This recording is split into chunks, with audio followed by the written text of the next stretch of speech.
What's up, you guys? Sarah Trommer here, and today we are going to be learning a classic guitar song, Sweet Home Alabama. We're going to be playing a super simplified version of this song today that really only has 3 chords in it. We might add an extra 4th chord in there, totally up to you. But this is a super simple song, and let's jump right into it.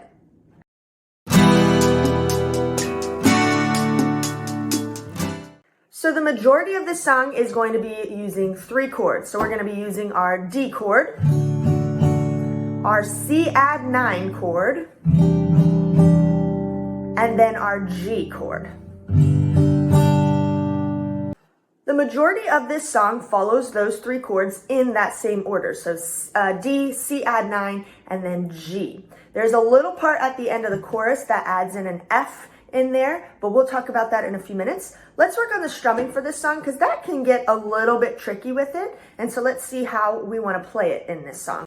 So for this song, we're going to be using a pretty basic strum pattern. So it's going to be 4 strums down and then 1 strum up. But how we're doing, especially those down strums, is going to be really important and kind of make it sound a little bit more like the song. Look at our D chord first. When we do our first 2 down strums, we're actually only going to be kind of strumming half of the chord. And so what that means is we're really just going to be kind of doing these middle strings in here. Instead of strumming down the full thing, we're just going to kind of hit these middle strings about 5, 4, and 3 to do those 2 first down strums. Then we're going to get a full down strum, then 1 more, and then a quick up. So kind of like this.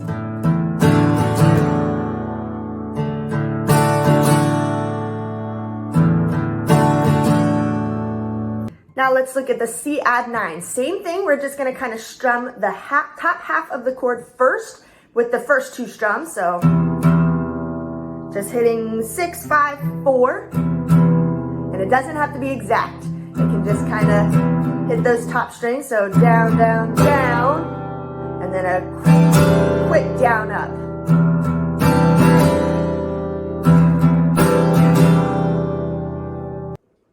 And then the last one is G. Same exact thing. We're just kind of hitting the top of that chord. And then doing our full strum and then a fast down up.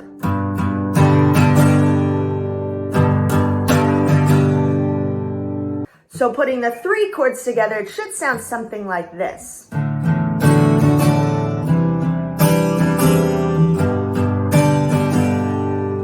Now remember we talked about in another song that usually a chord progression is made up of 4 chords. So when we see a song like this one where it only has the 3 chords, the D, C, and G, we have to play one of those chords twice. So for this particular song, we're going to be playing that G at the end of the progression twice. So it should kind of sound like this.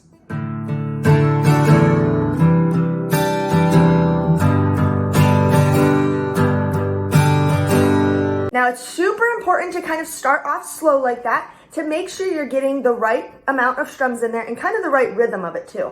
But the more you work on it, you can kind of speed it up a little bit and it'll sound a little bit more like the song.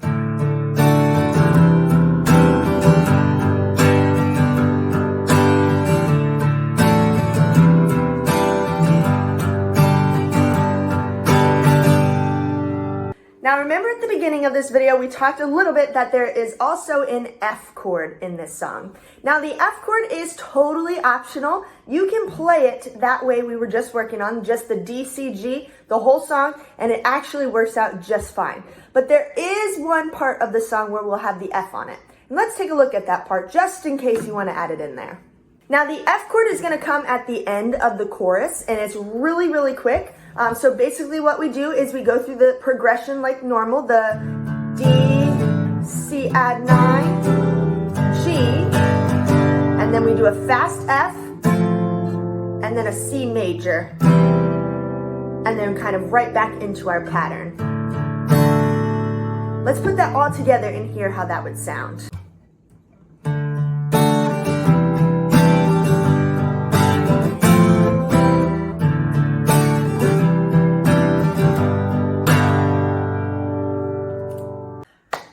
job. I know that this is a super simple version of Sweet Home Alabama, but this is a great way to just kind of start off with this song. Next video, we're going to talk a little bit more about the picking that kind of goes on in the intro of the song, but kind of start working on this one first, really getting that strum pattern down and seeing how it sounds. As always, let me know if you have any questions, and thanks for watching.